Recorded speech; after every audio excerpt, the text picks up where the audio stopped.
Hey guys, welcome back to the second part of the kitchen equipment series in the My Culinary Academia section. Today we're going to talk about some auxiliary kitchen equipment that I recommend that you guys should use and should have in the kitchen. So without further ado, let's get started. So we're going to start with a garlic press and a pestle mortar. Yeah, we're going to do these in pairs so to be easier and faster. So the garlic press is basically a thing that you put a garlic inside and then press it so the garlic comes out crushed. You don't need to use your hands or a knife to actually cut it through, which is really easy because peeling garlic is a mess. I know why there is no onion presser. There should be an onion presser, patent pending. But garlic presser, the really cheap equipment. I got it for about 150 rupees.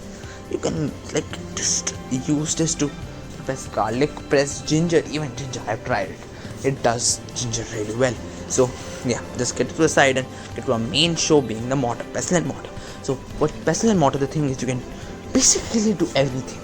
You can crush garlic, crush ginger, make a ginger garlic paste, make an aioli, make a spice mix, grind up your spices. You can do anything and everything with this equipment.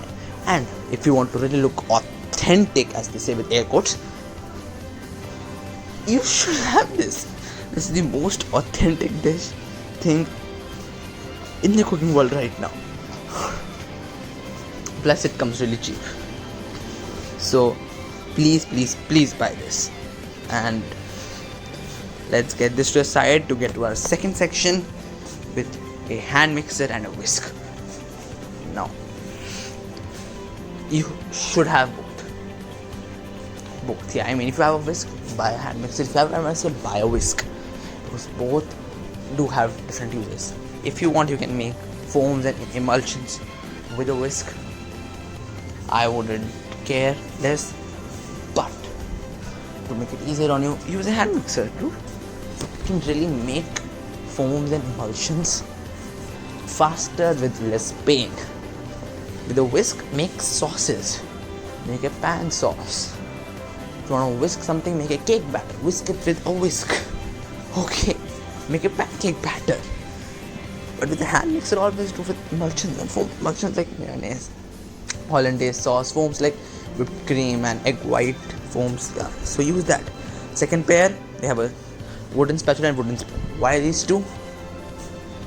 I've seen a lot of complaints on the forum that why can't we just scrape off some font without putting scratches? Yeah, because you use metal spatulas that leave out scratches. Use a wooden spatula or a wooden spoon. Just scrape it out like that. It scrapes out beautifully and doesn't even leave a single scratch. No, it doesn't. With a wooden spoon, again, looks authentic, plus it scrapes the font really well and it looks like how an Italian mother would do. So these two are a must to have in the kitchen. Again, for the quote-unquote authenticity, and this wouldn't leave scratches on your pan even if you scraped off a shit ton of font with it. I mean, you can scrape off burnt font and it wouldn't leave a scratch. So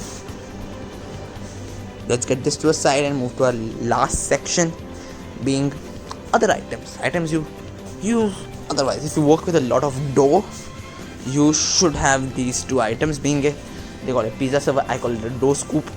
And this dough scoop, really great for picking up some dough, putting it on a pizza peel or putting it on a pizza stone if you don't have a pizza peel.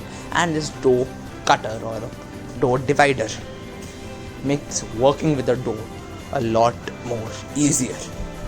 Alright, so these two are you must have. And for the syringe, again, have it. Why? Because of insertions. If you are want to insert some kind of a juice in your roast or something like that, you can use a syringe. Or if you're into gastronomy, you can use that.